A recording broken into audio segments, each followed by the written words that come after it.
Bonjour, à la une de la Tribune des travailleurs cette semaine, des milliers de classes et de postes supprimés, grève, manifestation, la colère monte, qui est responsable? Le gouvernement. Mais avant, un petit retour sur les résultats du deuxième tour de l'élection municipale qui s'est tenue dimanche. Vous pourrez lire dans l'édito que, et vous l'avez sûrement entendu dimanche soir, tout le monde considère qu'il est vainqueur. Tous les responsables politiques ont exhibé leur trophée avec les nouvelles villes qu'ils ont gagnées. Enfin, il faut quand même rappeler que ce qui l'a emporté, ce n'est ni la LFI, ni le Rassemblement national, ni une autre organisation, mais avant tout l'abstention. Une abstention à 50 et beaucoup plus importante dans les quartiers, populaires puisqu'elle peut atteindre 70. Alors le problème, c'est que maintenant tout le monde, et en particulier à gauche, mais pas seulement, tout le monde dit: «Eh bien, maintenant c'est les présidentielles, présidentielles, présidentielles, présidentielles». Ils n'ont plus que ce mot à la bouche. Ça veut dire que pendant plus d'un an, on devrait ne rien faire en attendant un sauveur suprême, contre la politique anti-ouvrière de Macron, qui par ailleurs est la politique qui a été rejetée massivement, lors des élections, municipales.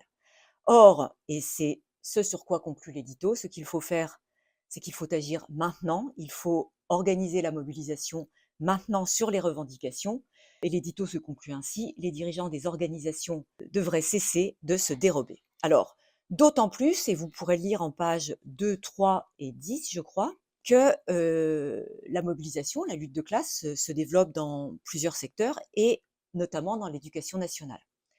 Alors il faut dire que, le ministre, de l'Éducation nationale a tapé très fort, 3 250 suppressions de postes pour la prochaine rentrée, en application du budget anti-ouvrier de, le cornu Macron. Alors dans le secondaire, c'est-à-dire dans les collèges et les lycées, les dotations, ce qu'on appelle les dotations horaires globales, c'est-à-dire le nombre d'heures hebdomadaires, pour, chaque établissement, a été connu, dès la fin janvier, et dès la fin janvier, d'ailleurs, vous pourrez le voir, dans ces pages, enseignants, parents, lycéens se sont mobilisés contre les DHG qui font perdre de nombreuses heures de cours et comme le disent très bien les lycéens de Marseille, qui font que les conditions d'études deviennent indécentes. Et puis dans le primaire, c'est-à-dire dans les écoles maternelles et élémentaires, eh bien les mesures de carte scolaire sont tombées en début de semaine et alors là, c'est une saignée. Dans le Val-de-Marne, 168 suppressions de classes, à Paris, 173, 170 en Haute-Garonne, et là, je ne donne que 3 départements, certes 3 gros départements, mais en tout cas, on imagine les conséquences pour les enfants. Ce qui fait que la mobilisation, s'étend. À Marseille, ils étaient en grève, le 17 mars, avec, l'ensemble des organisations syndicales et ils le seront à nouveau, demain. Ailleurs, il y a des appels à la grève qui se multiplient, notamment pour le 31 mars, ce qui pose bien évidemment la question de l'unité des syndicats sur les revendications.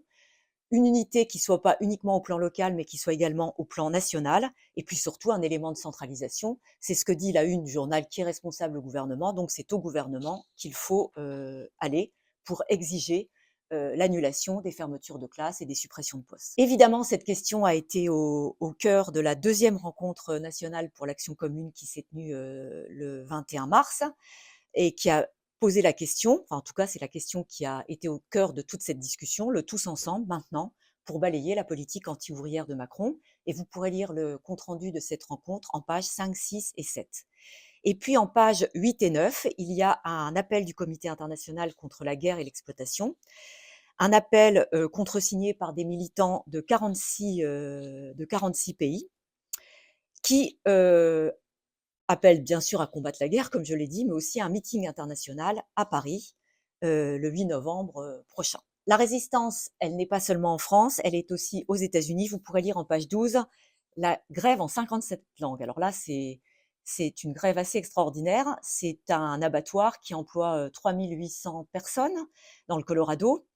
Et bien les salariés, ont décidé de se mettre en grève. Pourquoi en 57 langues? Puisque la plupart sont des travailleurs immigrés venus d'Amérique latine, d'Afrique, d'Asie, et ils sont tous réunis, dans la grève, notamment pour obtenir une augmentation, de salaire qui soit au-delà des 2 que propose la direction et surtout pour obtenir aussi des conditions de travail, meilleures. Il faut savoir que, par exemple, leurs gilets en maille pour les protéger, ils sont renouvelés quand, la somme est prélevée sur leur salaire.